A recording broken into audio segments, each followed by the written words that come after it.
Es decir, mis alumnos me reconocen porque les enseñé la membrana plasmática.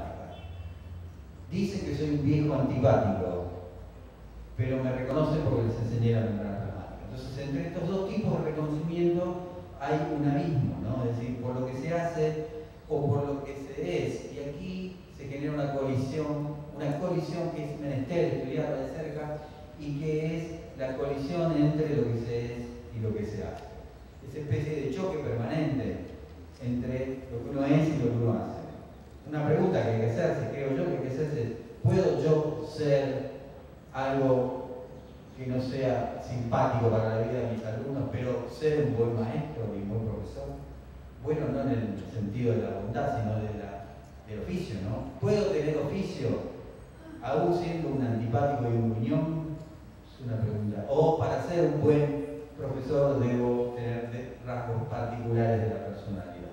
Y el último punto, y vamos terminando, es el punto de la gratificación o de lo que se llama la realización personal. Recuerden que la realización personal es lo que ha venido a sustituir a la idea clásica de vocación que ha virado, como les decía, en motivación. Cuando los docentes se quieren jubilar, lo que ellos dicen es: no es porque no tengo vocación. Fíjense algo que hemos dicho al principio. Uno puede decir que uno como docente está desmotivado, pero no puede decir que uno está desvocacionalizado, porque no existe la negatividad de la vocación, ¿no? La vocación es para siempre, viene inscrita en el llamado. En cambio, en el profesional uno puede perder la motivación. ¿Por qué se pierde la motivación? Porque uno no encuentra realización personal, ¿no? Porque son tantos los obstáculos, ¿sí? Tan es el agobio que me produce la institución, no los chicos, sino la institución, que yo ya no encuentro gratificación personal y realización. Me contaba una maestra del sur, en la Argentina, ¿no? En un pueblo muy chiquito y hermoso, ¿no? Bien al sur, hace mucho frío, ¿sí? Me contaba que una maestra pidió licencia porque tiene fobia escolar. Es una cosa insólita.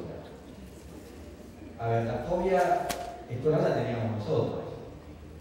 Éramos nosotros como alumnos los que no queríamos ir a la escuela.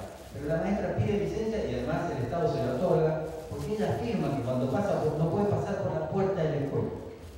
Tiene que dar todo un rodeo, una manzana para no... fíjense lo que está diciendo. No sé qué grande lo está diciendo esa señora, hay que tener esa fobia, pero lo que supone como problema, que es que si yo no encuentro realización personal y gratificación, no puedo trabajar. Y bueno,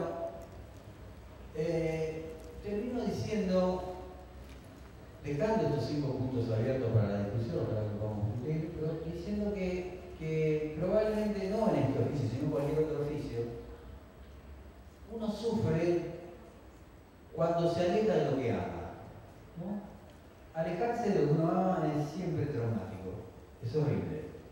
No hay nada peor en este mundo, ¿sí? Que nos separen de lo que amamos. Quizás parte de la pérdida de legitimidad, del deterioro o de la transformación, para no ser apocalíptico, porque no hay ninguna catástrofe, lo que hay es cambios y transformaciones permanentes, pero quizás buena parte de esos cambios obedezcan justamente a la distancia creciente que se establece entre nuestro trabajo y lo que amamos, ¿sí? Nietzsche, que tenía esa cabeza rara, que muchos adoran y otros odian, pero que todos reconocen su inteligencia, él decía que el débil no es el que tiene menos fuerza, sino aquel que teniendo la fuerza que tenga, se aleja de lo que puede. Fíjense cómo definía la debilidad. ¿Quién es el que es débil? El que se aleja de lo que puede. Yo diría que débil, o yo diría de otra manera, que